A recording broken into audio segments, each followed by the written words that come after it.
Okay, so the caveat then, definitely two caveats. One is that I'm only 9 months into the role, and then the second one is that the terminology is quite jarring at times or a little bit strange. But we'll go through the presentation and let's see how that goes.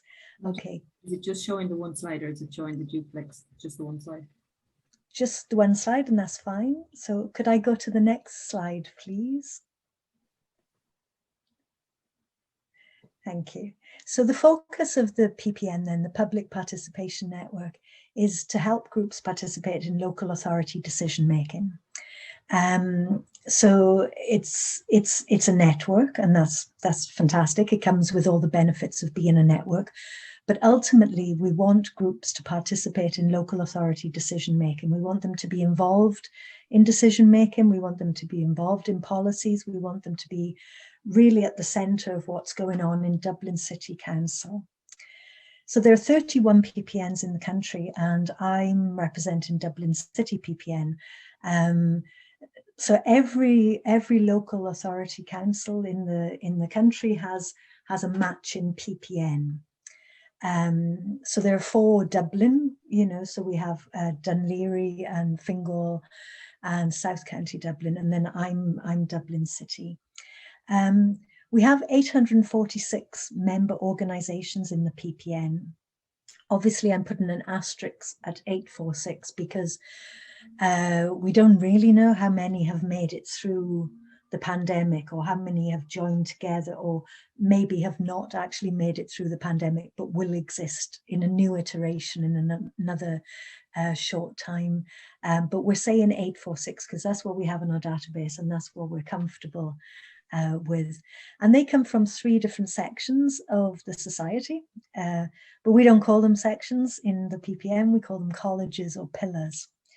So they come from community and voluntary, they come from social inclusion and the environmental section of society.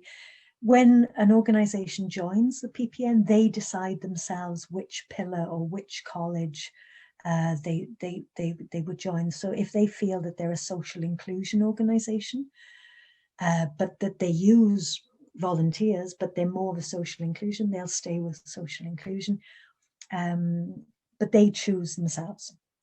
So the general benefits of joining the network are the benefits of joining any network. You can share information, resources, training opportunities, details about funding and grants. Some of that sharing would happen anyway, but maybe that being part of the network makes it easier. So if one group have some information about, oh, there's this grant, did you see it? Maybe they'll share that information with the rest of the network. And they can share their own resources and their own training opportunities. So if they have a particularly interesting training session coming up, they might advertise it with the network and see who would like to come to that training session. And this is ongoing, it's informal, it's constant. And that would be the general benefits of joining any network. We use as our tagline, strength in using a common structure. And so I think that's where it is.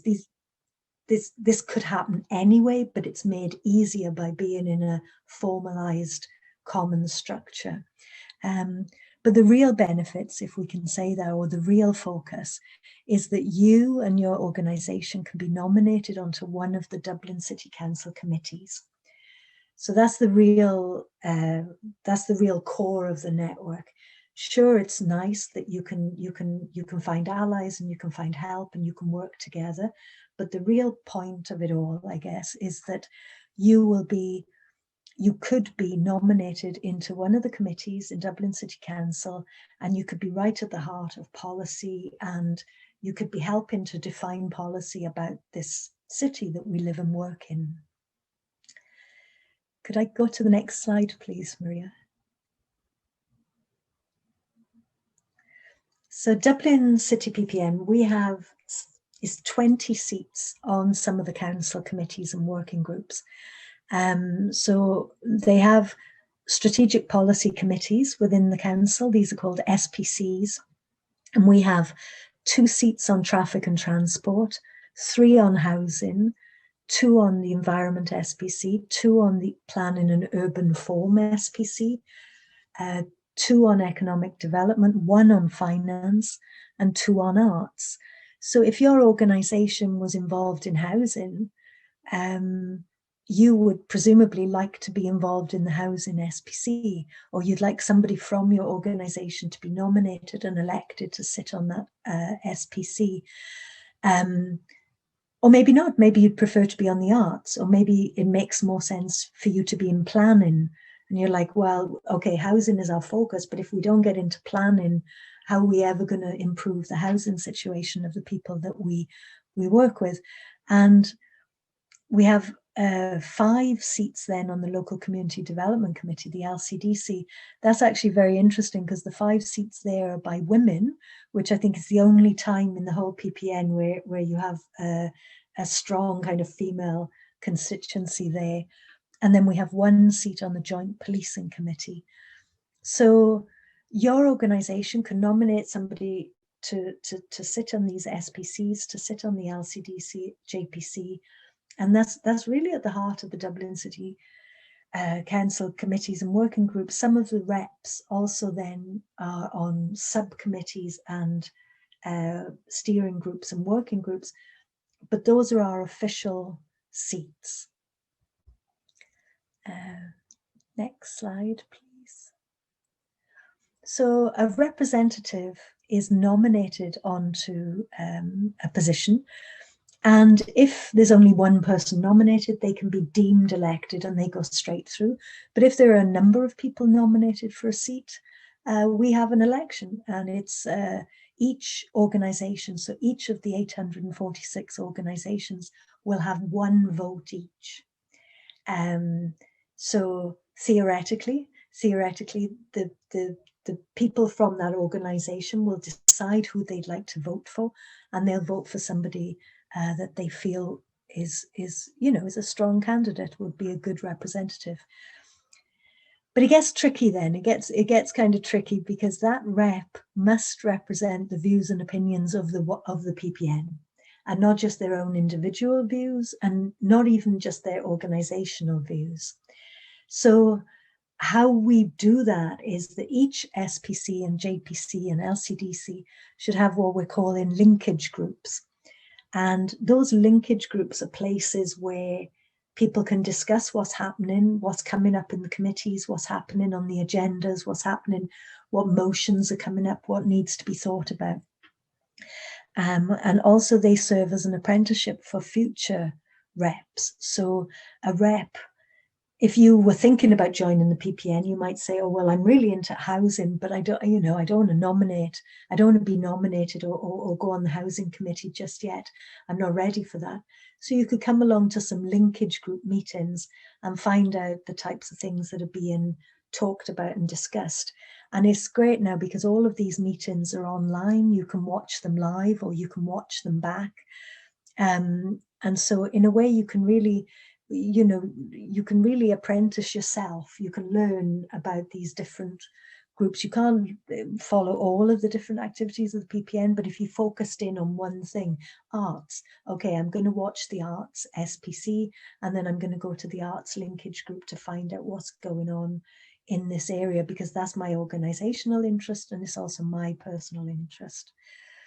And then we have these thematic groups, just to add another layer of kind of complexity into the network. And the thematic groups, they traverse the different SPCs. So they might be on a theme. For example, we have a disability thematic group. So the disability thematic group is interested in housing, but is equally interested in transport, and is equally interested in economic development, and is equally interested in the arts.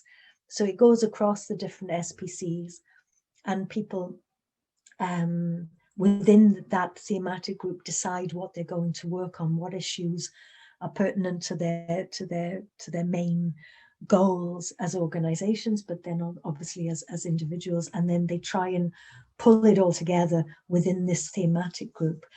We're desperately trying to establish something we're going to call a migrant thematic group.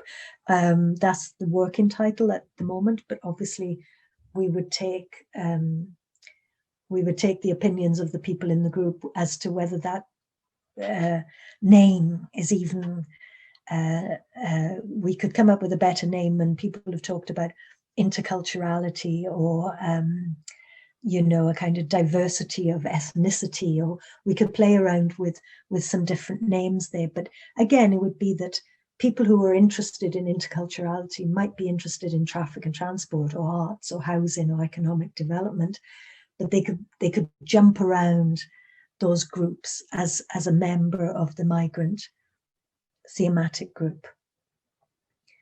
Next slide, please. And we also have a secretariat, what most organizations will refer to as their board. We call it our secretariat, and that's 9 people who administer the work of the PPN, and they meet once a month on Zoom. They are also nominated and elected, and they come from the 3 pillars or colleges. So we have 3 from environment, 3 from social inclusion, and 3 from voluntary and community. And they have to really, they have to do the work of the PPN, trying to let the flow of information, that there's an adequate flow of information, that is a relevant flow of information. And there's a challenge, because 9 people working together once a month to try and administer the opinions and the desires and goals of 846 organizations is tough. So that's not an easy task, but our secretariat is very strong. The PPN has a resource worker, so my official title would be resource worker, and then I have a colleague called Beatrice, and she's the support worker. So we're actually employed to help the Secretariat administer the work. So we are employed, we're the only 2 salaried people in the PPN. Everyone else is on volunteer terms, they're giving of their time freely. But we technically and legally, we work for Dublin City Volunteer Centre to administer the directions of the Secretariat. So previously, my job and Beatrice's job were held by Dublin City Council, but in 2020, late 2020, it went over to Dublin City Volunteer Centre. So they're our host. So I'm paid by DCVC, and I have to follow the policies of DCVC and so on. And they are also a member of the PPN, so that's kind of interesting as well. We get our funding from Department of Rural and Community Development and Dublin City Council, and approximately by the time the salaries are paid and DCVC is given a hosting fee, we have about 30,000 a year for our programme costs. So it's a small enough budget, but it's not nothing. We can do things with 30,000 a year. And next slide, please. So the PPN activities, what are we spending our money on this year?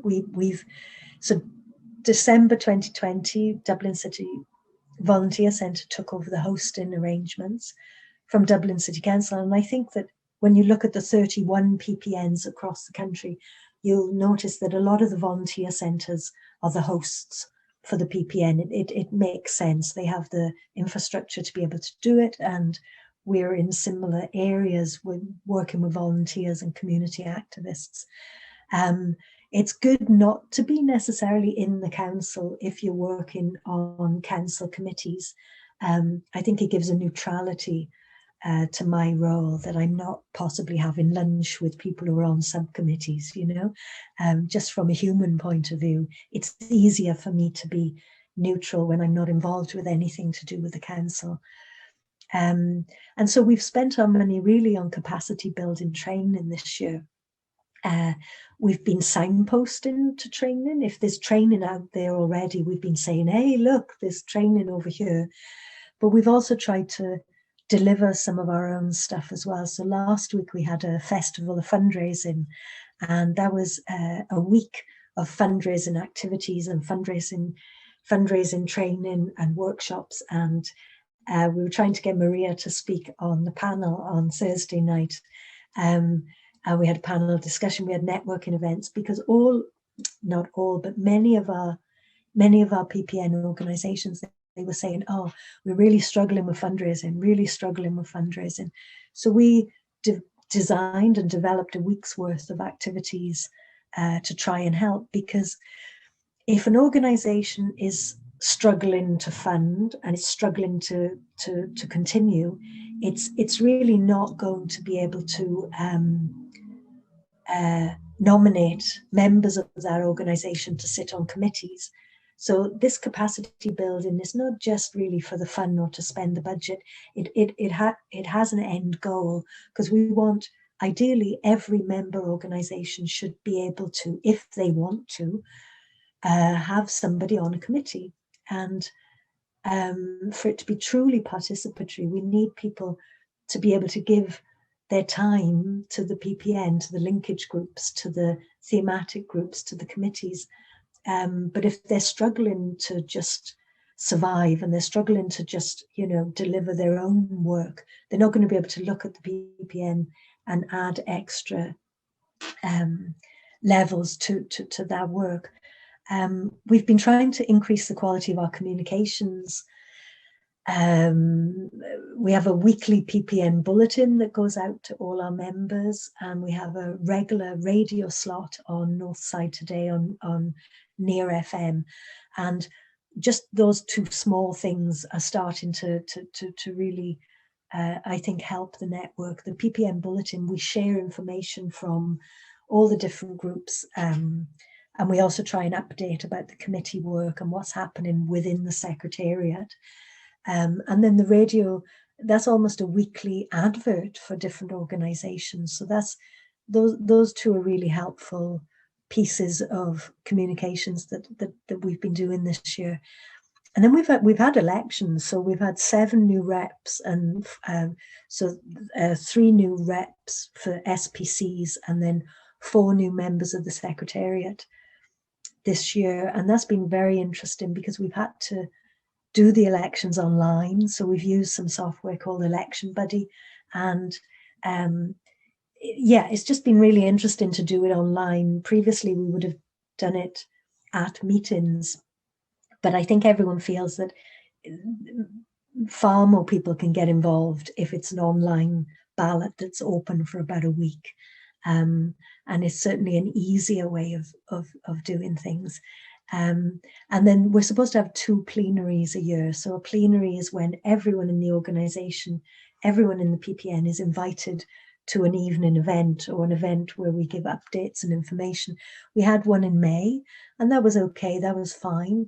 It was the first time we tried it on Zoom. So again, a lot of people said that it was great because they could do it from their living room, and they could do it, after dinner or before dinner, or when the kids were in bed, or in between 100 other things that some of these people have going on. And then we have one planned for November, November 25th. So that'll be a little bit of a different one, because we're hoping to have started our 5-year strategic plan by that point, and we might use the time to gather people's thoughts and opinions about where we're going and what's happening in the PPN. But I guess the real essence of the PPN that we're working on in 2021 is that these linkage groups and thematic groups that are not really fully functioning yet, they're not really fully working, they are starting to grow. So they're definitely beginning to grow, and we can see that. And that's probably the most exciting thing that's happening, because that's really our evidence that the reps of the committees are feeding back to the wider PPN.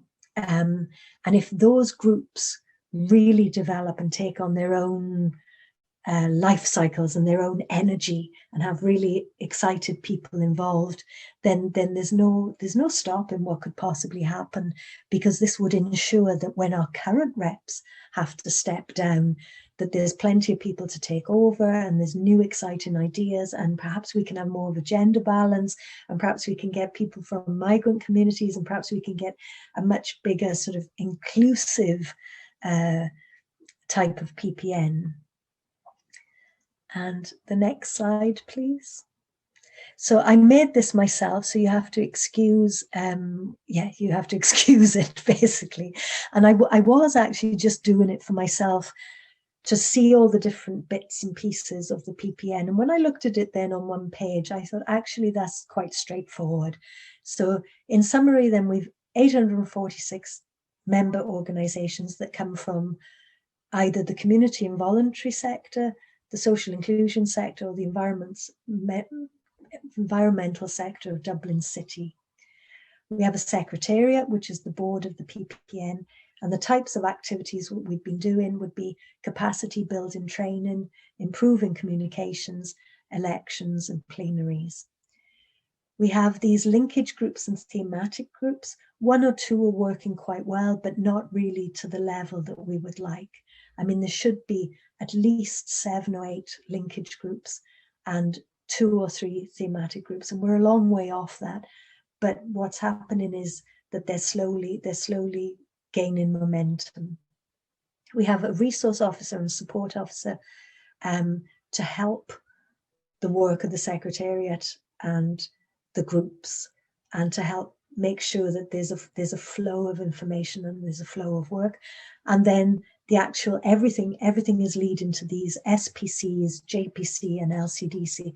That's the absolute goal of the entire experiment, is that we've got good reps on these committees representing the community sector, representing the volunteer sector, the social inclusion sector and the environmental sector in such a way that's honest, you know, that in such a way that you can genuinely say, okay, we were in this housing discussion and this is the motion we put forward, or you know, we were really involved in that arts submission. We really did have a voice there.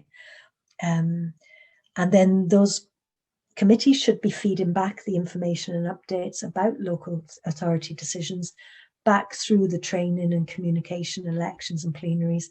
And that should be what's happening. And I think we're on our way. I think we're getting there. And the last slide then is just some things, if you were interested in reading a little bit more, there's a PPN handbook that was published by the Department of Rural and Community Development in 2020. It was great for me because I started and I had this handbook that would literally just hot off the press, and it tells you everything about the PPN and it tells you everything that you would ever need to know about the PPN. There's obviously annual reports, so the 2019 one is the one that we have on our website. There's a Dublin City PPN Constitution, which just looks at the PPN and how it's formed and what it's formed of. And then if that's a bit much, if you don't fancy reading through all that, you can just have a look at our website. We put the PPN bulletins up every Friday. So every Friday since January 2021, there's a bulletin. And then our Facebook, Twitter channels are at Dublin City PPN. And they're very small accounts. They're very, very small accounts, just a few hundred people on Facebook and about 600 or 700 people on Twitter. So they're small, but again, they're starting to take on their own little life cycles, I guess. And it's just interesting to sort of meet the organizations through one of those social media channels. Of course, a lot of organizations don't use social media at all, which is why we make sure that the PPN bulletins are also on our website, so you shouldn't miss them at all. And then my email is info@dublincityppn.ie, and please email me at any time. And I'm not great at replying straight away, but I always do reply within a day or two. And yeah, if you wanted to advertise anything in the PPN bulletin, or if you wanted to come and talk to the people in the linkage groups, or if you had some great ideas for the migrant thematic group, or you'd like to join the PPN, if you'd like to email me, and I'll try and get back to you. So I think I'll leave the presentation there, if that's okay.